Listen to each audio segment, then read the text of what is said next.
Well, folks, it wasn't a very Merry Christmas, and it's not shaping up to be a Happy New Year for toy giant Hasbro, the parent company of Wizards of the Coast, the owners of the Dungeons and Dragons and Magic the Gathering IPs, as they have found that their stock has actually been downgraded, and we'll get into that in just a second. But of course, before we do, I'd like to remind you that this video is brought to you by our friends at Hellebarde Games. Hellebarde makes the kind of adventures they'd like to play, whether it's for 5th edition, for Castles and Crusades, or the OSR. Old School is in play at the table with Hellebarde Games, and you can find them at DriveThruRPG or on their website, hellebardegames.com. Now, this actually comes to us. This is from an MSNBC article. So let's just go ahead and jump right into this. And this says Hasbro gets a downgrade in the wake of layoffs. This is by Sabrina Escobar from a couple of days ago.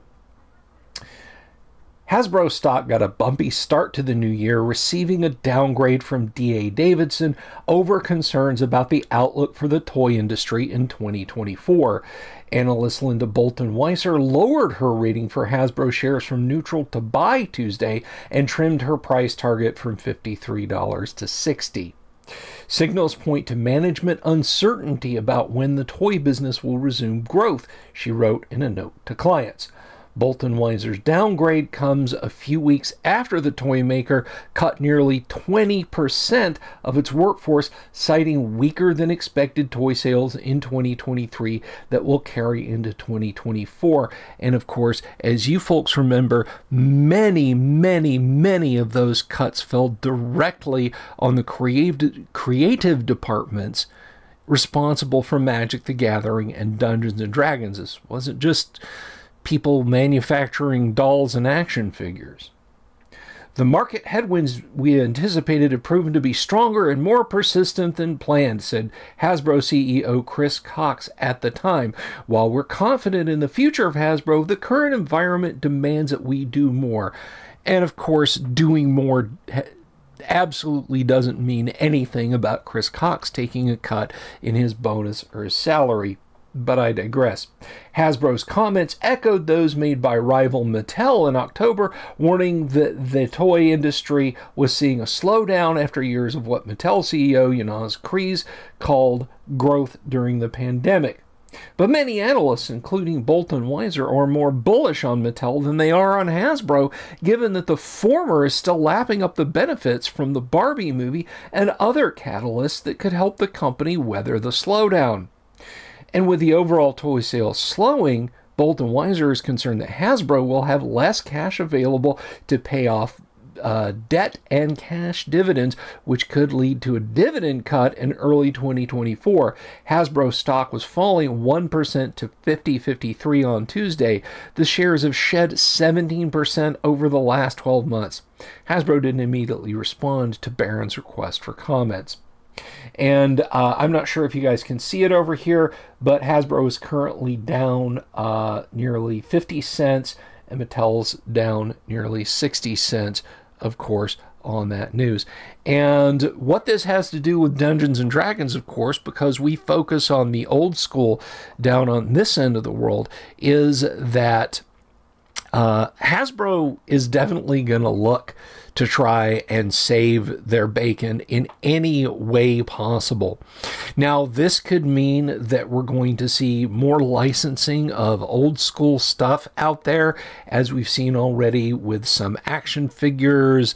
You see it in merch and that sort of thing. Of course, people love classic D&D. But that could also mean Hasbro giving less and less creative dollars to do anything in a positive gaming sense with classic Dungeons and Dragons. Although, with 2024 being the 50th anniversary of Dungeons and Dragons, they are at the very least releasing a history book about the creation of original Dungeons and Dragons, which will contain OD&D in its entirety, which we discussed in another video. But whether or not we'll see anything else specifically geared for old school, I wouldn't bet the farm on it if that was just me. But of course, your opinions on this might vary a little bit. You know, we've discussed this before. They're planning on releasing a Return to the Lost Caverns of Sojkant, which I'm interested in seeing, if only to see what they're actually going to do with it. I don't know that I'll purchase it, and I know there's a lot of folks who are still not very happy with Wizards of the Coast and their behaviors in 2023. And trust me, I've got a whole retrospective video coming out soon on exactly everything that Wizards of the Coast did wrong in 2023, step by step. It seemed like every month they were doing something else, just completely unhinged. And we'll get into Hasbro's management. It'll be a whole big thing, I guess, is what I'm saying. So look for that here very, very soon. I don't want to give a date just yet, but of course, you know, I want to know what you guys think about this. Do you think this is just standard stock stuff? And what do you think about Mattel? Mattel actually seems to be in a slightly better position financially, again, with the uptick they got from the Barbie movie, which is not something that Hasbro got from the Dungeons and Dragons movie. But then Mattel's entirety is focused almost completely on Barbie. Hasbro is spread pretty thin. So even if Wizards of the Coast had gotten a slight bump from the Dungeons and Dragons movie, would it have done anything in the overall to salvage Wizards of the Coast's fortunes, or rather salvage Hasbro's fortunes? Anything good for Wizards of the Coast? And I don't think it would have, because again, we saw a large gutting of the creative sector in Hasbro, or rather in Wizards of the Coast, in the Dungeons and Dragons division there. So, you know, what the future holds for them, we'll have to see. And I mean, remember, no company is too big to fail.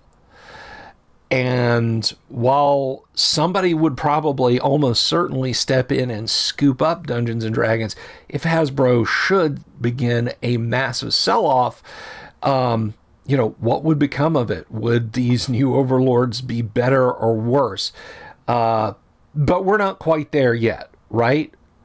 Or maybe we're on the cusp of it. Of course, I want to know what you guys think, so please leave a comment down below. Let me know what you think. If you like this video, please give it a thumbs up and you know, share it around.